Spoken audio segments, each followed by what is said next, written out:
We're now going to follow up on the hint to go to the museum. Welcome, my friend. Hello. I am the proprietor, Dr. John. If you have any questions, I will be happy to assist. Great. My name is Knight, and I'll probably take you up on that. No, we definitely will take you up on that. Given demand size, that doesn't seem advisable. Dr. John is a huge man. If his manner weren't so pleasant, he'd be intimidating.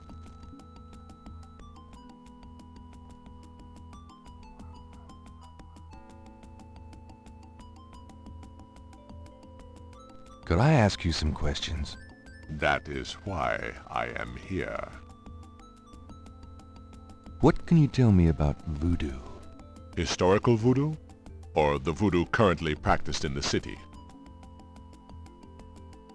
We don't have any follow-up questions to this option here, but I'm guessing that's because the topics are down here. What do you know about the voodoo murders? The killings in the newspaper? I know that they have nothing to do with true voodoo in New Orleans. What makes you think the voodoo murders aren't being done by local practitioners? Voodoo is a popular boogeyman, Mr. Knight, especially in New Orleans. Anyone can pretend to use it, just as anyone can pretend to be a black belt in karate, and for the same reason, to intimidate. I know voodoo in this city, Mr. Knight, and believe me, it is not about killing. Even the police have stated that the killings have nothing to do with local voodoo.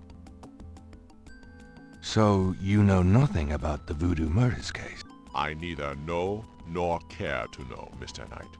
My only possible interest is in how it might affect the public's attitude towards the museum. So far, it has not been an issue. No one has even had the bad taste to bring it up. Until you, that is. Damn it, Knight. What do you think of New Orleans? It is the only city in the United States as far as I am concerned. What is it about New Orleans that you so admire? It has a real culture of its own, Mr. Knight, amid the horrid blandness that is Americana. New Orleans alone has a voice. Spoken like a true New Orleanian. Do you have anything else to say about New Orleans? I have already given you my opinion, Mr. Knight. Do you know anything about snakes? Ah, you have perhaps noticed the museum's snake, Mr. Knight. They are beautiful creatures, do you not agree? And the tourists seem to associate them with voodoo. Is the snake yours? Do you use it in your practice of voodoo? I admire the spirit of the snake, Mr. Knight, but snakes like the museum's can be quite dangerous to handle. You didn't really answer my question. I think I did, Mr. Knight. What can you tell me about St. John's Eve? It is one of the important ceremonial nights in voodoo. What else can you tell me about St. John's Eve? I am afraid I do not know the origins of St. John's Eve. I only know that it was a night of ritual long before voodoo came to New Orleans. Do you have any idea what Cabri Saint-Gar means? I fear my French is not all it should be, Mr. Knight. Have you ever heard of a Schottenjäger? No, I have not. Tell me about yourself. Me? Yes, if you don't mind. What is it you wish to learn? Why did you open a voodoo museum? The subject has fascinated me all my life, and I wanted to help preserve the cultural heritage it represents. What kind of background in voodoo do you have? Let us say that I cut my teeth on it, Mr. Knight. It is in my blood. Do you do anything besides run the museum? No. The museum does not make me a rich man, but my material needs are simple. I prefer to focus on my one true interest in life. What are your own religious beliefs? My beliefs are too personal and too complex to discuss with a layman, Mr. Knight. Just tell me anything. I am originally from the West Indies myself, you know. Really? What brought you to New Orleans? I was drawn here for personal reasons. Just tell me anything. I am a vegetarian. Really? I can't imagine living without meat. That must be the hunter in you, Mr. Knight. With that line there, it seems like a bit of a nod and a wink. Just tell me anything. I do not care for small talk, Mr. Knight. Just tell me anything. I am not an easy person to get to know. I am a very private man. Isn't that unusual for someone in the museum business? Not at all. My displays speak for me. Just tell me anything. Not everyone can come see the museum, so I occasionally do public speaking on the subject of historical voodoo. Anything coming up that I might attend? No. But then, you have me all to yourself right now, do you not? Actually, I can't think of a thing. Then, let us discuss something else. Tell me about historical voodoo. Very well. I will start at the beginning, Mr. Knight, and will go on from there at your prompting. Sounds good. As you may know, voodoo is a grassroots religion formed by the mixing together of many different African tribal religions and Anglo religions, such as Catholicism or Protestantism. In other words, it is a religion born of the African slave trade, but African slaves were imported not only by the United States, but also into the West Indies, where the French and Spanish ran plantation islands. Prior to 1803, the New Orleans area was owned by France. The French Creole in those days owned many African slaves, but the Creole did not permit their slaves to gather, giving no chance for voodoo to breed here natively. The Creole also knew enough about the corrupted pagan practices of the West Indies slaves to ban the importing of slaves from that region. So, how did voodoo come to New Orleans? After the Louisiana Purchase, American legislators relaxed regulations. Slaves were permitted to gather. The Americans also removed the ban on West Indies slaves. Around the same time, a slave revolt occurred in Santo Domingo, what is now Haiti. Between the lifting of the ban and the Haitian revolt, West Indies slaves began pouring into New Orleans. Some of them were free people of color, freed or escaped slaves. Some came with their white owners who were fleeing from the revolt. What happened when the West Indies slaves got here? They brought voodoo with them. The native slaves were more than enthusiastic about embracing it. It gave them power, Mr. Knight, if only in the form of a communal bond. Among the first meeting places were the Bayou Saint John and the shore of Lake Pontchartrain.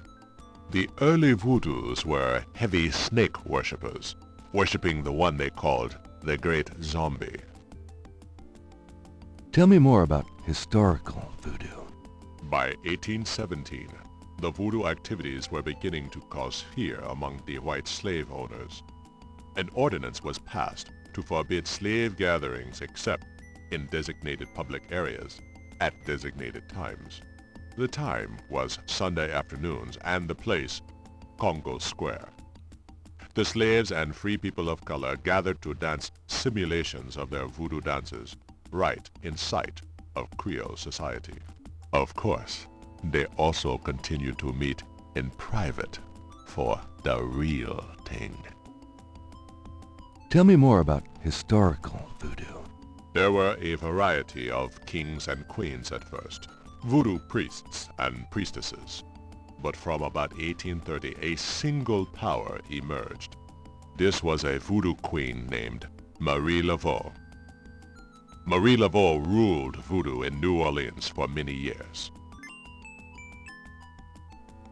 I do appreciate the history lesson. He seems to know his stuff. Tell me more about Marie Laveau. There were actually two Marie Laveaux, mother and daughter. Most people thought they were the same woman. Her continued youth added to the mystique. The original, the mother, was also known as Widow Paris. It was she that began the empire. When the Widow Paris began to practice, there were many voodooans in the city. By 1830, she was voodoo queen of all New Orleans. Tell me more about Marie Laveau. The Widow Paris was a hairdresser for rich Creole ladies. She also paid household servants to spy for her. Between the two, she knew everything about everyone who mattered in New Orleans. She was not above using her information to appear psychic, to intimidate, or even to blackmail. You sound as though you admire her. For a black woman in the mid-1800s to gain power is an incredible thing, Mr. Knight, however she achieved it. Tell me more about Marie Laveau. She kept a pet snake, danced with it too. She held traditional voodoo ceremonies out by the lake. She took herself seriously, very seriously. But she was not above selling tickets for her events to curiosity seekers. She was not above using voodoo any way she could to make money, that is for certain. But if she had been in another line of work, in another age, that would have been interpreted as entrepreneurial genius rather than a sign of fraudulence. Hey, you don't need to convince me. I admire anyone that can actually make a living. Tell me more about Marie Laveau. It was Marie Laveau who defined the voodoo that is truly and uniquely the voodoo of New Orleans. She invented hundreds, if not thousands of spells, potions, charms, and incantations. These form the basis of the modern practice, not to mention the folk tradition of hoodoo. Tell me more about Marie Laveau. Her daughter, Marie Glapion, took over when the Widow Paris got old. Most people thought it was the same Marie Laveau. Both Maries encouraged that point of view. The Widow Paris died in 1881. Marie Glapion had been reigning a long time by then. After the death of the Widow Paris, other voodoo queens surfaced, and by 1890, the cult was fragmented again. Marie Glapion just sort of faded away. Tell me more about Marie Laveau. The Laveau tomb, where one or both of the Maries are believed to be buried, is in St. Louis Cemetery No. 1.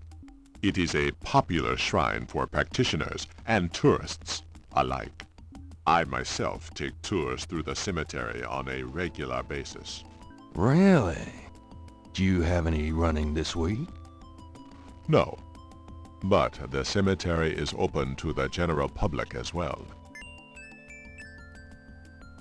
We will return there very soon.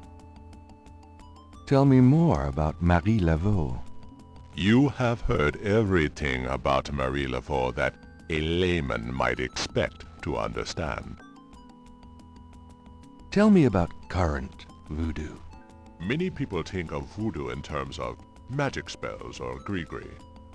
That kind of practice is actually called hoodoo, and is only a part of true voodoo. Voodoo, the religion, has a strong following in New Orleans. In fact, it is growing quite rapidly. There are several voodoo churches or temples in the city, and others all across the United States. African Americans see it as a tradition all their own. Whites, and there are many in their religion, are attracted to it because they think it is exotic. I, personally, am more interested in the history of voodoo. Some of the new movements are copying Haitian or even African voodoo. But it is the voodoo of New Orleans that I find so intriguing. Tell me more about current voodoo. There are many voodooians in New Orleans. They often do business selling gree-gree, telling fortunes, providing luck, and occasionally misfortune. Perhaps you would like to meet a voodooan. We refer those who seek a deeper experience with voodoo to a local practitioner, Magentia Moonbeam. Sure, I'd love to meet her. She lives on the corner of Orleans and Dauphine. I will call her and tell her you might stop by. Great, thanks. Oh, we definitely will be stopping by. Tell me more about current voodoo. You have tapped my resources. My expertise is really historical. Perhaps Ms. Moonbeam can be of further help. Do you know Malia Getty? Should I? She referred me to your museum. Many have read about our museum in the newspapers, Mr. Knight. That's a good point. Are you sure you don't know Malia Getty? Quite sure, Mr. Knight. What exactly is hoodoo? Hoodoo refers to magic folk traditions of the South. Hoodoo is a bastard of voodoo. Many of the gree-gree are similar, but hoodoo does not have the religious aspects of voodoo. Is there anything else I should know about hoodoo? Not if your interest is primarily in voodoo. Hoodoo is of interest to those who study rural folk traditions, but it will not aid you in understanding true voodoo.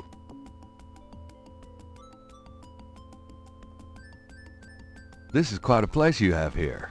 Thank you, Mr. Knight. I have dedicated myself to the preservation of this unique culture.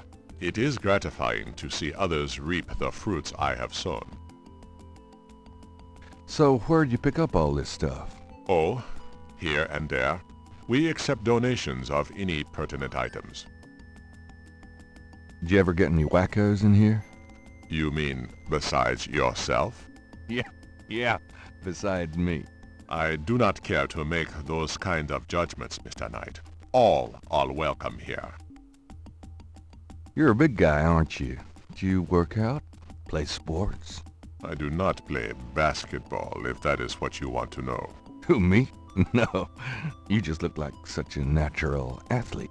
I do find ways of keeping fit, Mr. Knight. After all, our bodies are temples. You sound like Grace. I should get the two of you together. Is Grace your wife? No, she just acts like it. So what do you think of our summer weather? Have you ever seen it so overcast or so muggy?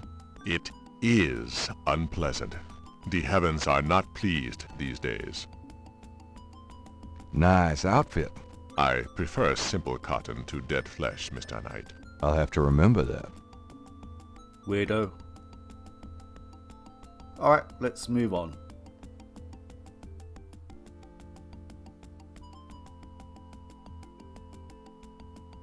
Thanks a lot. Bye now. Walk carefully out there, Mr. Knight.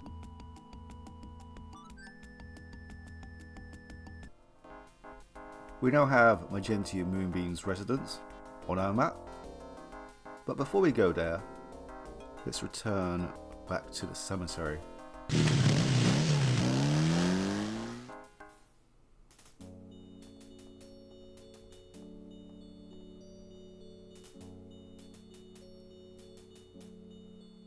Excuse me, sir. You got something to say, son? Mind if I pick your brain a minute? Go ahead. These folks ain't in no hurry. Do you know anything about Marie Laveau? Sure. She was the voodoo queen of New Orleans. A powerful voodooine and a powerful sorceress. Believers still come to her tomb, you know. They write secret marks on the walls, leaving offerings and things. Then there's the tourists. They come out of curiosity. As a matter of fact, that big Dr. John fella from the Voodoo Museum, he's here at least once today. But Marie Laveau's tomb ain't the only one the believers visit and make markings and leave offerings at. What else can you tell me about Marie Laveau? Her tomb's on all our tours. Even the Baptists come round here to gawk. Course, you may not know this, but some of the real serious voodoo types argue that she ain't in this one at all, but down in an unmarked tomb in number 3. It's all the same to me, I say. Save me a lot of cleanup work if she weren't here, if you ask me. What else can you tell me about Marie Laveau? Boy, go out and buy a book if you really want to know. I ain't too sure my facts these days nohow. You said there were other marked tombs? Yep. I seen bull hearts left on tombs and a nest of vulture feathers, plates of peas and cornmeal, animal parts, human parts even, it looked like. Male parts, if you get my meaning. And this at one of the great family crypts, mind you. Odd how them types just pick a spot and stick to it. What other tombs get marked? Can you show me? No, I ain't one for naming names. I don't like to encourage that kind of thing. It's distressing to the families, and rightly so. Don't know how that sort of thing gets started. Why folks come to start leaving stuff at that one spot. But it happens all the same.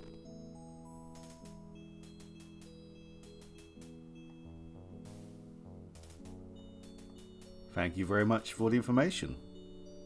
And hopefully we won't find any male body parts hanging around the place.